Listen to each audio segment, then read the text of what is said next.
and our capacity to copy be linked to social change.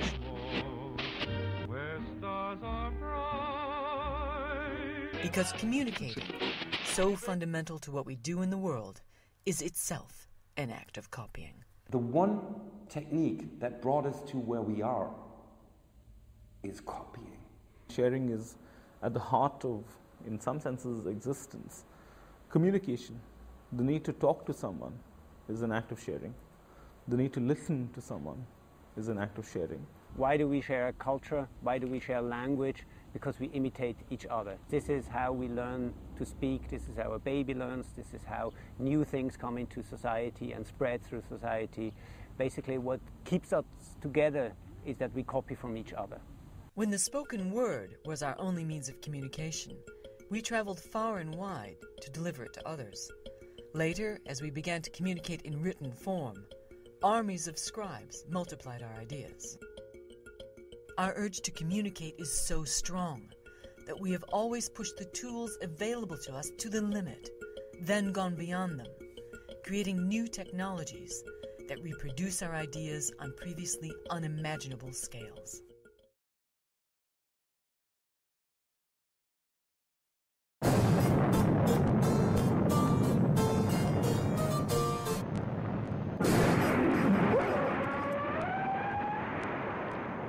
In 1957, the USSR launched Sputnik. In response, the American government authorized massive blue sky spending on science and technology, overseen by a new Advanced Research Projects Agency.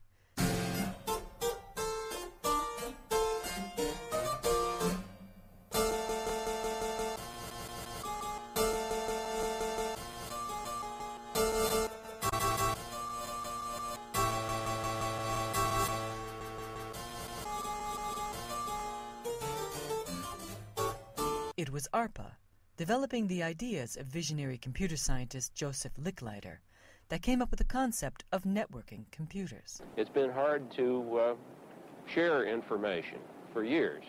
The printing press, of course, was the great step into sharing information, and we have been needing for a long time some better way to distribute information than to carry it about. The print on paper form is embarrassing because in order to distribute it, you've got to move the paper around, and lots of paper gets to be bulky and heavy and expensive to move about. The ARPANET was designed to allow scientists to share computer resources in order to improve innovation. To make this vision work, ARPANET had to allow each machine on the network to reproduce and relay the information sent by any other. A network in which peers shared resources equally was part of a massive shift from the corporate and commercial communication systems of the past, in which messages radiated from a central point or down through a hierarchy. There was no center, and no machine was more important than another. Anyone could join the network, provided they agreed to abide by the rules or protocols on which it operated. Ever since really the 60s onwards, packet-switched networks are the predominant style of communications used today. Increasingly so in both voice and data. The Western world was transforming itself from the rigid production systems of Fordism to fluid work, lean production, and just-in-time delivery. It's a wonderful age on a beautiful stage demonstrated for you, been created for you. It's just a part of the thrilling start of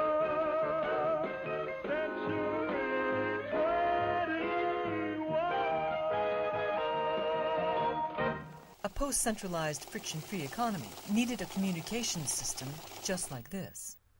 We didn't build in the 1970s networks of hierarchs.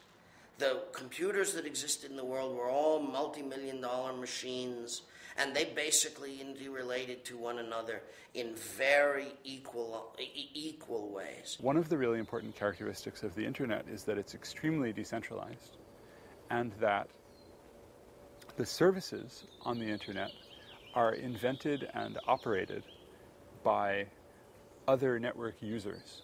The network is built so that there's nobody in charge, that everybody has control over their own communications. In relying on the internet, Society was bringing into its very center a machine whose primary function was the reproduction and distribution of information. It's an inherent function of the networks that we use today that this data is stored and copied, normally transient, normally very fast, in milliseconds, microseconds. Specialized pieces of equipment such as switches, routers, hubs, etc. do this all in the blink of an eye. But it's the way networks work. What ARPA's engineers had produced was the blueprint for a massive copying machine without master, which would grow at a fantastic rate into today's Internet. So this entire area is bristling with information transfer of one type or another.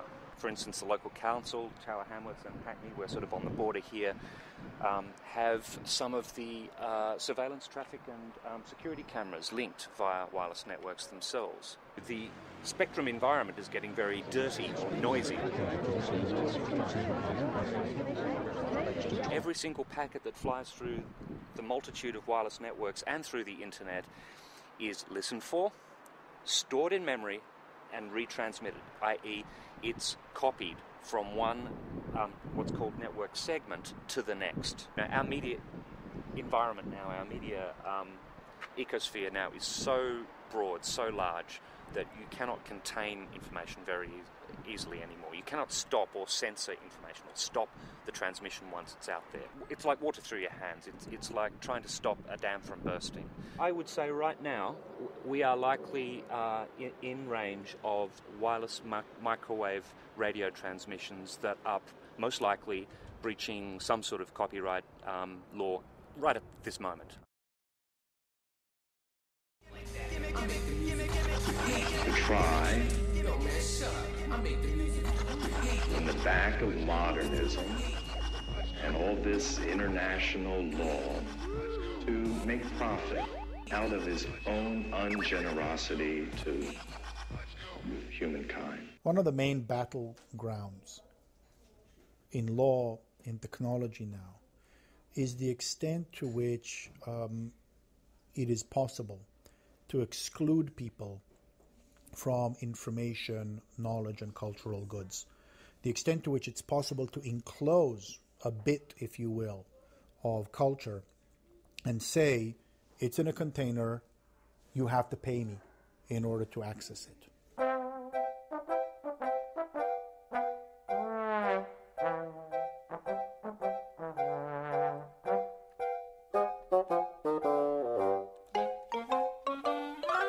You can make something property if you can build a fence for it. You can enclose something if you can build a wall around it. In the American West, the rangeland was free and all could graze it because it was too expensive to fence it.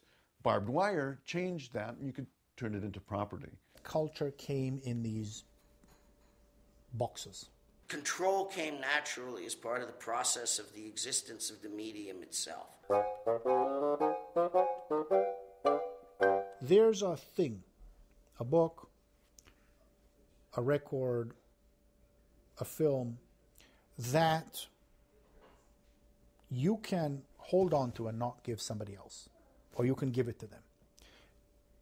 And the whole payment system was built around, do I give you this unit of information or don't I give it to you? And that was how the whole model of copyright was built from the book on up.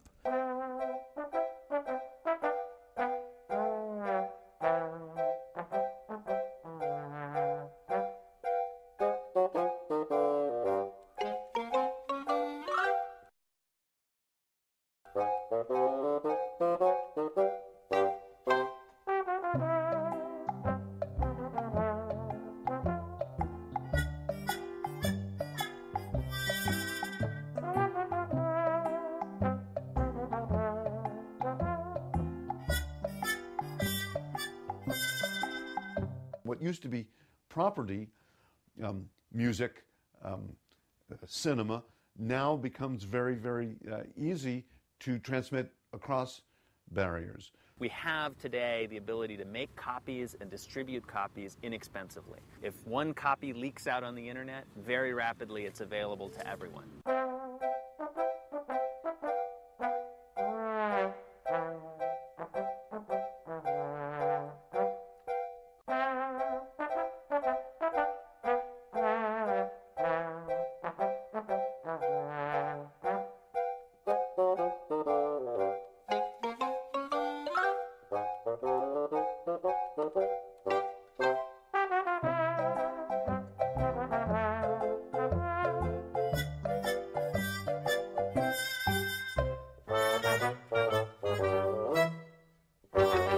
One can always try to create artificial boundaries, technological boundaries, which prevent us from sharing files, prevent us from sharing music, etc. But how do you create a wall or a boundary against the very basic desire of sharing? I think the war on piracy is failing for social reasons. People like to communicate. People like to share things. People like to transform things. And technology makes it so easy that there's no way of stopping it. The new generation is just copying stuff out of the internet. It's the way they got brought up. They started with Napster or whatever. Music is free to them. They don't consider music being something you pay for. They pay for clothes, they pay for stuff they can touch. Intellectual property is, what the fuck is that? I've never bought a piece of music in my life. We don't think it's illegal because everyone's doing it.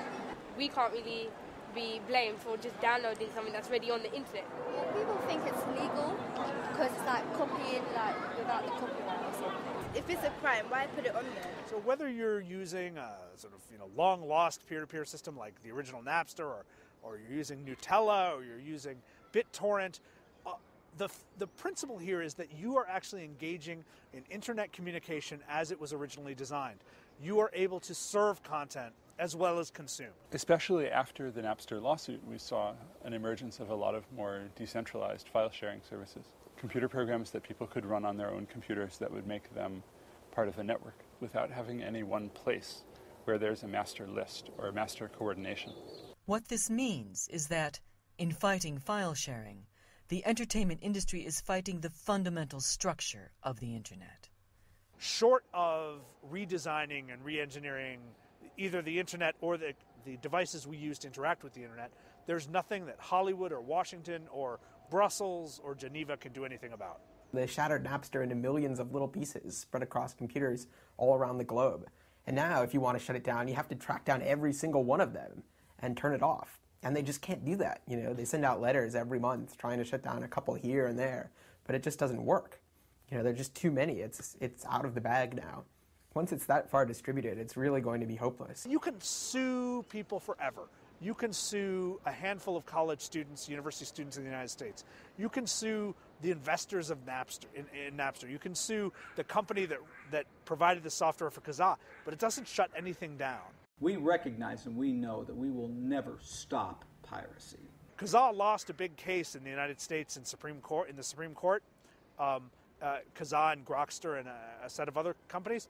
So those companies no longer operate, but the network still works. In other words, the interface is still installed on millions of computers and people still use them. Never stop piracy. The music industry, if they want to stop file sharing, there's no central computer for them to go to and shut it down. They have to go all the way to the ends of every wire. They have to snip all the cords across the globe.